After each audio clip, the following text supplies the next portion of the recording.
তামান্না আপুর গল্পের দ্বিতীয় অংশ শুনব, চলো শুনে আসি। এটার নাম হচ্ছে প্রেম পরীক্ষার বিপদ। ভালোবাসায় কাটে 2 থেকে 3 মাস, কিন্তু পরীক্ষা চলে আসে। গণিত পরীক্ষার দিন সকালে তুষার, তামান্না আর তামান্নার একজন বান্ধবী ঘুরতে যায়। একজন ম্যাডাম তাদেরকে দেখে ফেলে আর তুষারের চাচার কাছে গিয়ে বিচার দেয়। তুষারের চাচা ছিলেন স্কুলের শিক্ষক। তিনি ভুল বুঝেন।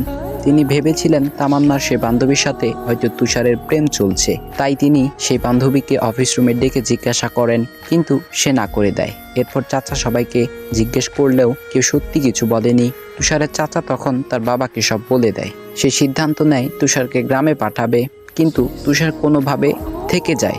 ফ্যামিলিকে বুঝিয়ে রাজি করায়। দিনকাল ভালোই যাচ্ছিল, কিন্তু কথায় আছে ঘরের ইঁদুর বেড়া কাটে। তামান্নার সে বন্ধু একসময় চাচার কাছে গিয়ে সব সত্যি কথা বলে দেয়। হেড স্যারকে জানানো হয় বিষয়টা। এরপর তামান্নার পরিবার পর্যন্ত বিষয়টা পৌঁছায়। তুষার অনেক কিছু করেছে তামান্নার জন্য, মার খেয়েছে, স্যাক্রিফাইস করেছে, কিন্তু কখনো ছেড়ে যায়নি। তুষার অনেক রাগী ছিল, একবার যেটা ভাবতো সেটাই করত। এভাবেই 1 বছর কেটে যায় ঝগড়া আর ভালোবাসায়। হঠাৎ একদিন তুষার মেসেজ দেয় তনু। ও তামান্নাকে তনু বলে ডাকতো।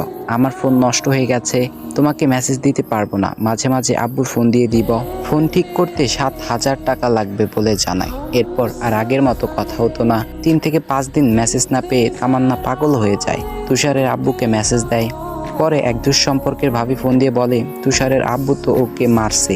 এখন সব খুলে বলে তামান্না। ভাবি বলে খেয়াল রাখ। গাইস, গল্পটার এটা ছিল সেকেন্ড পার্ট। 3 নাম্বার পর্ব চাও না তোমরা?